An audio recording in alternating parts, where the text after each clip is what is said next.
This topic is varicella, also known as chickenpox. Varicella, or chickenpox, is an extremely contagious viral infection that's caused by the virus Varicella zoster. Now, this virus is very unique in the sense that it causes two distinct forms of illness. So the varicella component of the virus causes chickenpox. The zoster portion of the virus is a herpes zoster virus, which causes shingles.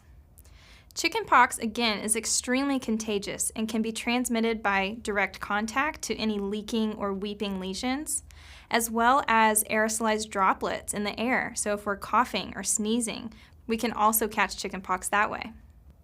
Caregivers might ask when their child can return to daycare or school after they've been diagnosed with chickenpox. Clients are contagious for the first 1 to 2 days prior to the rash erupting, all the way until the lesions have completely crusted. As you can see in our illustration to the right, these lesions will go through a transformation in a week's time. Let's walk through these different stages. The lesion will first present as maculopapular. Macular means flat and flush with the skin. Papular means like small pimples. This then leads into the lesion presenting as a fluid-filled blister known as vesicular lesion. And then this fluid can then become pus-like and the lesion will become pustular. It will then pop and crust, and this is when the client is no longer contagious. Chickenpox is preventable as we do have a vaccine, but it's important to know about because we do have several clients or populations that are not vaccinated, as well as any child under the age of 1, as that's when they become eligible for the varicella or chickenpox vaccine.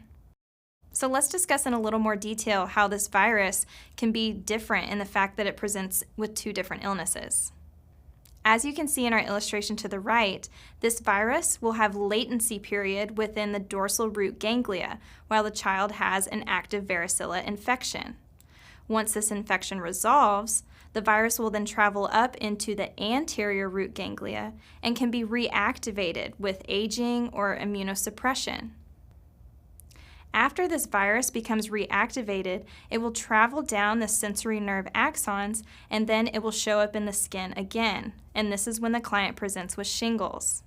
So shingles can be a very painful illness, and this is because the nerves are affected by this virus. So let's discuss some of the physical features or clinical features with varicella. In the prodrome phase, or the early symptomatic phase, these clients will present with a mild cold. They'll have low-grade fever, fatigue, cough, and anorexia, or decreased appetite. Following this prodrome period, the clients will then present classically with this very itchy or pruritic maculopapular rash that covers the face, the trunk, and the extremities. We'll discuss in the next slide the progression of this rash. As you can see in our image here, this client has this rash on the face, trunk, and extremities.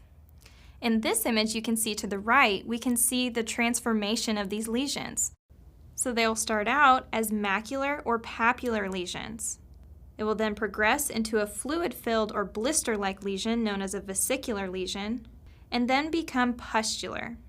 The lesion will then pop and crust, and this is the time where the client is no longer contagious. One of our priorities is to prevent secondary infection, as is with all skin infections. So we need to make sure that we're applying soothing lotions and keeping the skin moisturized. This will help decrease itching and therefore scratching. Calamine lotion can help to decrease this itching. Keeping the fingernails short can also help whenever the client does scratch, they don't break the skin as easily. The client may need mittens while they sleep to decrease or stop any unintentional scratching. Avoid overheating, as this can dry out the skin and increase itchiness. Wearing loose-fitting clothing can decrease irritation and keep clothing from rubbing on these lesions. Bathing the client daily in cool oatmeal baths can be helpful to again moisturize the skin as well as keep it clean.